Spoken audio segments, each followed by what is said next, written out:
औज़ुबिल्लाहिमिनश्शैतानिर्रजीम बिस्मिल्लाहिर्रहमानिर्रहीम। सैयद अली शाह गिलानी। गुज़श्ता दिनों आपको मैं बता चुका था पहले ही कि 91 बरस की उम्र में इस दुनिया से रुखसत हो गए।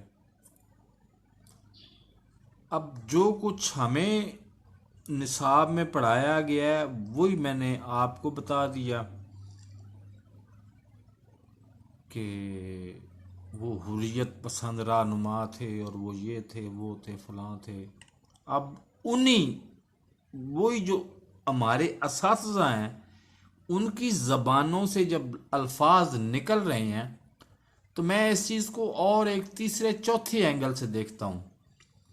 अगर फ़र्ज़ करें ये ख्वाब उनका पूरा हो जाता कि हम हैं पाकिस्तानी, पाकिस्तान हमारा है, पाकिस्तान आज़ाद हो वो आज़ाद हो जाते, कश्मीर आज़ाद हो जाता, तो मेरा सवाल ये है कि क्या वो जी.एम. सैयद की तरह जो सारी ज़िंदगी कायद-ए-आज़म के साथ मिलके तहरीक पाकिस्तान के लिए जद्दोजहद करते रहे, लेकिन पाकिस्तान बनने के फ़ौरन बाद वो अलग हो गए तो जियो सिंध का नारा लगाना शुरू कर दिया और अलहदगी पसंद बन गए। क्या वो ये बनते, या वो फिर कायद-ए-आज़म मोहम्मद अली जिन्ना रहमतुल्लाह अलैह की सकी बहन मोहतरमा फातिमा जिन्ना की तरह अयूब खान के धांधली से तंग आके ये कहने पे मजबूर हो जाते अली शाह गिलानी साहब भी कि हमने पाकिस्तान बना के दुनिया की सबसे बड़ी गलती की थी। या जब वो यहां पे बैठे हुए